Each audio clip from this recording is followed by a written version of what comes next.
નમસ્કાર દર્શક મિત્રો, રિયલ ગુજરાત ચેનલમાં આપનું સ્વાગત છે। ખેરાલુમાં જુગાર અને ઓળની મટકા પર પોલીસનો દરોડો, 4 ઝડપાયા, 9,785 રૂપિયાનો મુદ્દામાલ જપ્ત। સમાચાર વિગતવાર જાણીએ તો ખેરાલુમાં પોલીસે ગેરકાયદેસર જુગાર અને ઓળની મટકાની પ્રવૃત્તિઓ પર કડક કાર્યવાહી કરી 2 અલગ-અલગ રેડમાં 4 શખ્સોને ઝડપી પાડ્યા છે। આ રેડમાં 9,785 રૂપિયાનો મુદ્દામાલ, જેમાં રોકડ, ગંજીપાના અને મોબાઈલનો સમાવેશ થાય છે, જપ્ત કરવામાં આવ્યો। આ પહેલા પણ ખેરાલુમાં આવી ગેરકાયદેસર પ્રવૃત્તિઓ પર પોલીસે દરોડા પાડીને આરોપીઓને પકડ્યા છે।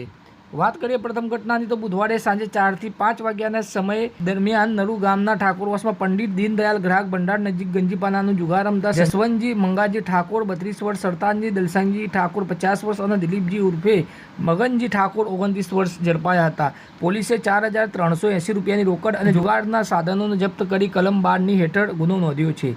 બીજી ઘટનાની વાત કરીએ તો ગુરુવારે સાંજે 7 થી 7:30 વાગ્યાની વચ્ચેના સમયે હાટડિયા બસ સ્ટેન્ડ પાસે વલ્લી મટકાનું જુગાર રમતા બહેલીમ યાસીન ઝહુરુદ્દીન મોટા મિયા ઝડપાયા, જે 405 રૂપિયા રોકડ અને 5,000 રૂપિયાનો ઓપ્પો મોબાઈલ જપ્ત કર્યો હતો। કલમ 12 હેઠળ ગુનો નોંધીને પોલીસે વધુ કાર્યવાહી હાથ ધરી છે। અગાઉ 2 નવેમ્બરે નરુ ગામમાં જુગારની રેડમાં 3 શખ્સો પકડાયા હતા અને 9,400નો મુદ્દામાલ જપ્ત કર્યો હતો, તેમજ મંડાલી ગામમાં એલસીબીએ રૂપિયા 2,61,000નો દારૂનો જથ્થો જપ્ત કર્યો હતો। ખેરાલુ પોલીસની આ સતત કાર્યવાહીથી ગેરકાયદેસર ધંધાઓમાં સંડવાયેલા લોકોમાં ભયનો માહોલ ફેલાયો છે।